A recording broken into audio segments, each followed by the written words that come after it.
ये पवित्र आत्मा ब्लेसिंग देगा आपको।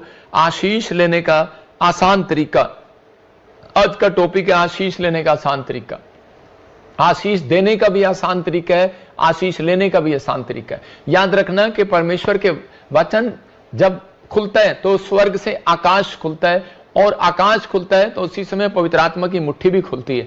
अगर आज आपने अपना मन परमेश्वर के वचन के सुनने के लिए खोल लिया तो याद रखना कि पवित्र आत्मा आज रात आपके घर में वो मुट्ठी जरूर खोलेगा यीशु मसीह नासरी के नाम में। इसी समय पवित्र आत्मा जी मैं प्रार्थना करता हूं, जितने लोग इस समय तेरे वचन को ध्यान से सुन रहे हैं, मेरे प्रभु इनकी जिंदगियों में एक बड़ी आशीष आए, और पवित्र आत्मा सच में आज से ये 30 गुना नहीं 100 गुना बढ़ते चले जाए यीशु के नाम में। आमीन आमीन। पवित्र आत्मा आशीष दे। बाइबल बोलती है आशीष लेने का आसान तरीका। देखो बाइबल बताती है कि सारी आशीषें परमेश्वर ने अपने हाथ में रखी हैं। 100% में से 90% आशीष परमेश्वर के हाथ में है, लेकिन 10% आशीष कहता है कि परमेश्वर ने इंसानों के हाथ में रखी है। ये याद रखना।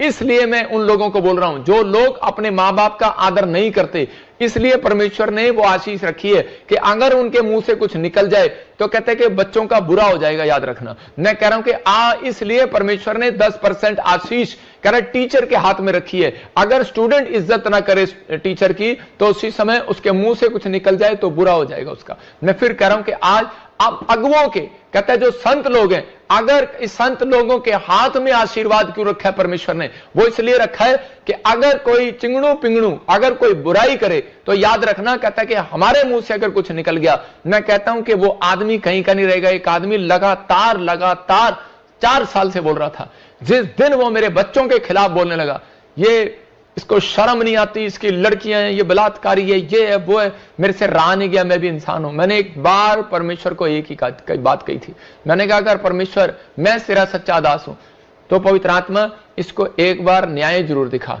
और कोरोना आया, वो उसी समय मर गया, उसकी लाश मैं कह रहा हूं चिल्लों ने खाई, बाइबल के अकॉर्डिंग समुद्र पर पड़ी रही यूएसए के अंदर।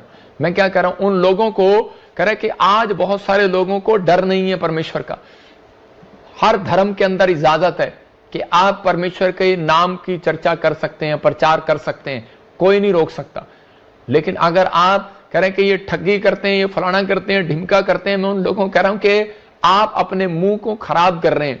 परमेश्वर का वचन कहता है आशीष लेने का आसान तरीका है। मैं उन लोगों को बता रहा हूं कि आप उसी समय हम्बल हो जाएं। आपको बुरा लगे तो उसी समय चुप हो जाओ, अच्छा लगे तो कहता है कि आप उसको सुनो। कह रहे जो लोग भड़क जाते हैं, जल्दी से किसी बड़ी बात पर भड़क जाते हैं, तो इसका मतलब क्या है? इसका मतलब कि परमेश्वर कह रहे उन लोगों की आशीषों को रोक देता है। आज मैं उन लोगों के बारे में बताऊंगा कि आशीष